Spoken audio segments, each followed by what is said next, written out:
What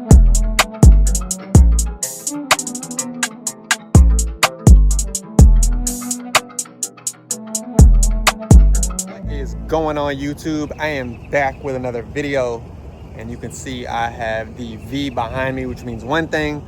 We're going to be talking about the Cadillac V. We're going to be talking about the top 5 mods to do to your Cts-V. Some of them may be a little expensive, so let me know in the comments, but these are the top 5 mods that I would do if I redid my Cadillac Cts-V. So if you're new to the channel, you can see this is my Cadillac Cts-V, fully blacked out, wrapped in satin black.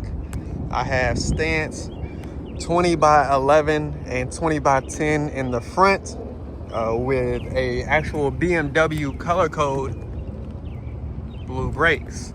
And what I'm going to talk about are the 5 mods that I would do as soon as I got the car and in order.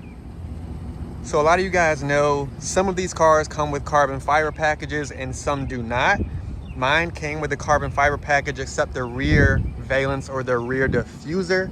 I'm not sure, depending on the year, some of them had pieces missing on the carbon fiber package, but you can see my car is fully loaded with carbon fiber.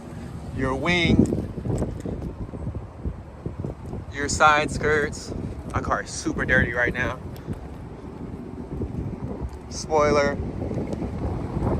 The only thing I'm missing is the rear diffuser.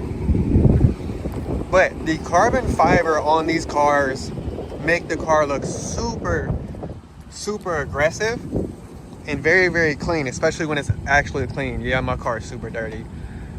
But when you have a white car, especially the pearl white, I can't remember the name of the actual color code, but the carbon really pops. But that is mod number 1. The next mod is another aesthetic mod that I don't know why wow, Cadillac, I'm a Mopar guy, but why Cadillac did it. But a lot of their trim pieces are chrome, or were chrome. Door handles, mirror caps, rear plates here. There's a bunch of chrome and it stuck out like it wasn't supposed to be here. This is a Corvette in a tuxedo, and to me it just didn't flow with the car very well.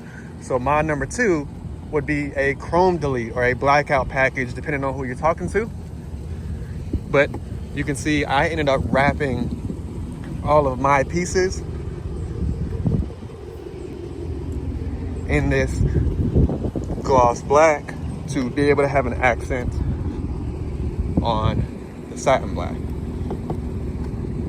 But that is mod number 2. Mod number 3 is actually a performance mod. It is a DSX tuning lid for your LT4 supercharger. A lot of people complain about not being able to hear the supercharger whine, but the DSX tuning lid fixes that very quickly. You don't gain a lot of horsepower, about 7 horsepower with the tuning lid. Most of it is just a sound increase, and it also looks good in the engine bay. It gives a little bit of a polished chrome look. But that is mod number 3.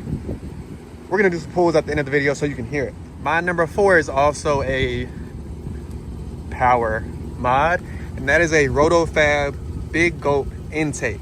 The intake that is from factory is a closed plastic intake that doesn't do much for the car. A lot of guys in the Cadillac forum said go to the RotoFab intake. It is very cold out here for some reason randomly, so now I'm shivering. That's crazy. But the RotoFab intake, the Big Gulp, they said is the best for these cars, and of course paired with the DSX tuning lid, whines like crazy. It got a little cold, so bear with me. But mod number 5 is very simple. We're gonna go to the back of the car.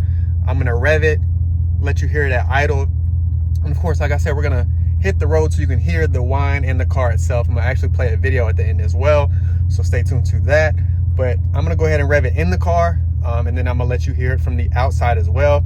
You can guess mod number 5 is either a muffler delete or an aftermarket exhaust. Aftermarket exhaust gets very expensive on these cars, but they sound insane. Corsa, Borla, stainless works. Cooks has a full catback exhaust. The LT platform goes a long way, but that's mod number 5.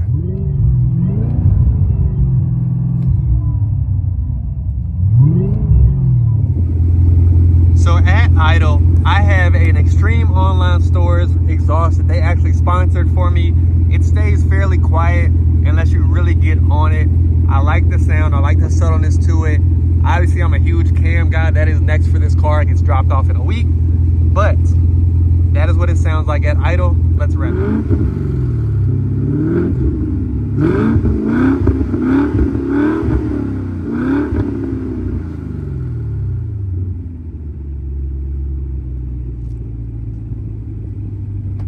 So one thing I'm noticing with this car versus any other car, Hellcat, Scat Pack, Trackhawk, anything that I've ever owned, is this car revs a little bit different. I don't know if I have a one-off or it's just based on the tune when I bought the car, because the car was already modded when I received it.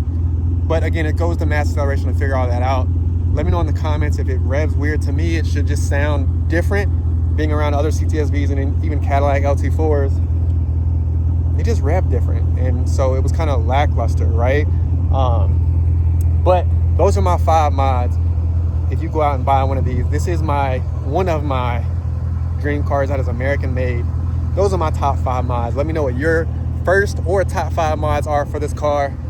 If you say cam, I hear you, but give me that 10 grand to be able to do it right now. Other than that, you guys know everything 1320 happens right here. Leave a like, comment. You see the wife's car right here, twinning out. And asterisk to the top 5 mods is going to replace your media system from the dealer, the Q system that is in your dash. It does fail pretty quickly in these CTS-Vs. If you kind of follow the forums, you'll see that a lot of people do that pretty much as soon as they get the car, if it's used. I'm not sure why.